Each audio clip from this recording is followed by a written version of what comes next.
Hello everyone and welcome to this overview of the Bharathiya Nyaya Sanhita 2023, India's new penal code. The Bharathiya Nyaya Sanhita, or BNS 2023, along with the Bharathiya Nagarik Suraksha Sanhita and Bharatiya Saksha Adhiniyam, marks a significant shift, replacing India's 160-year-old criminal justice laws. These bills passed Parliament in December 2023, received presidential assent, and notably, the BNS came into force nationwide on July 1, 2024. Looking at the BNS, we see significant structural changes. The previous Indian Penal Code had 511 sections and 26 chapters.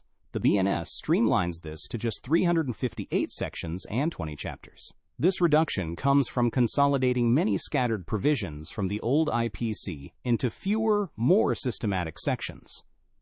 For instance, sections on hurt or extortion are now much more concise. There's also a move towards a more contemporary drafting style, including a dedicated, alphabetically arranged definition clause. The BNS acts as a general penal code, meticulously defining and classifying various offenses, known as aprad. It also provides clear definitions for fundamental legal terms like offense, mens rea, or guilty mind, and actus reus, or guilty act, as well as cognizable and non-cognizable crimes. A key structural update is the new Section 2, which consolidates and arranges these definitions alphabetically, making them much easier to navigate compared to the old IPC. Several important definitions have been updated or introduced. Child is now explicitly defined as anyone under 18, aligning with other laws. The definition of document now includes electronic and digital records, reflecting our digital age. Gender has been expanded to be inclusive of transgender persons. Even movable property now covers intangible assets. Finally, many colonial or archaic terms like lunatic or queen have thankfully been removed. The BNS is broadly divided into general principles and offenses. The first 4 chapters lay out these general principles, covering things like the application and jurisdiction of the law, the types of punishments, and general explanations. Crucially, Chapter 3 details general exceptions. These are fundamental principles, such as acts done in private defense or due to a mistake, where an action might not be considered an offense at all, effectively extinguishing criminal liability. Chapter 4 consolidates inchoate or incomplete offenses, like attempt, abetment, and criminal conspiracy, which were previously scattered. A significant new provision, Section 48, now criminalizes abetment of offenses in India, even when the abettor is located outside the country. Also, the definition of criminal conspiracy now explicitly includes the requirement of a, quote, common object. A major structural change is the creation of a special Chapter 5, solely dedicated to offenses against women and children, highlighting their priority. Here, we see several updates. The age limit for the marital rape exception is now 18 years. A new provision, Section 69, criminalizes sexual intercourse by deceitful means like false promises of marriage or employment, and gang rape of a minor now carries the potential for a death penalty. Offenses like voyeurism are now gender neutral, meaning the accused can be male or female. There's also a new offense for child exploitation, and the age for kidnapping is now uniformly 18 for both boys and girls. Moving to Chapter 6, which deals with offenses against the human body, we find important additions. Mob lynching is now a specifically punishable offense under Section 103(2). If a group of 5 or more commits murder on specific grounds, each member faces severe punishment, including death or life imprisonment. Furthermore, Section 117(3) introduces stricter punishment, a minimum of 10 years rigorous imprisonment, for grievous hurt leading to a persistent vegetative state or permanent disability. Regarding causing death by negligence, the general punishment under Section 1061 has been increased from 2 to 5 years.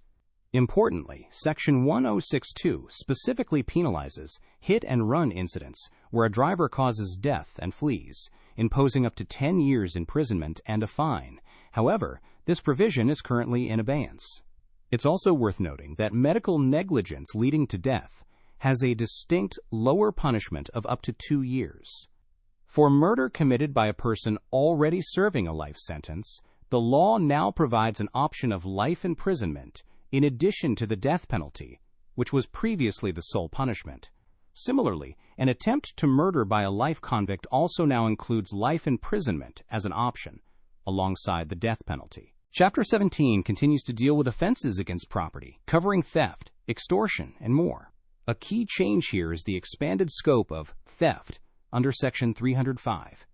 It now specifically includes the theft of vehicles, theft from vehicles, government property, and even idols from places of worship, with these expanded categories punishable by up to 7 years imprisonment. We also see some entirely new provisions and important updates. Snatching is now a distinct offense under Section 304, carrying up to 3 years imprisonment, addressing a gap between theft and robbery.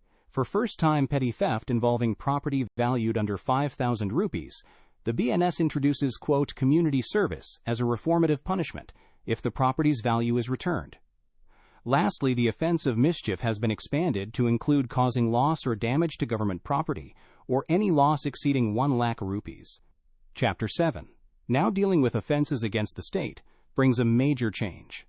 The controversial sedition law, IPC Section 124A, has been removed. It's replaced by a new provision, Section 152, which criminalizes acts endangering the unity, integrity, or sovereignty of India, clearly shifting the focus from against the government to against the country. Importantly, expressing disapproval to seek lawful change is explicitly not an offense. Additionally, a new subclause in Section 197 penalizes spreading false information that jeopardizes India's sovereignty. Chapter 18 addresses offenses related to documents and property marks.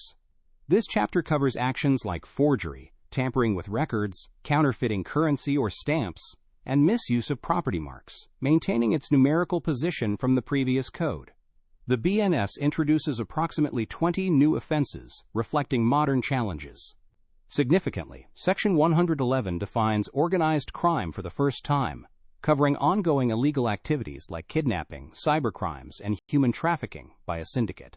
Following this, Section 112 introduces petty organized crime for acts like pickpocketing or snatching when committed by a group.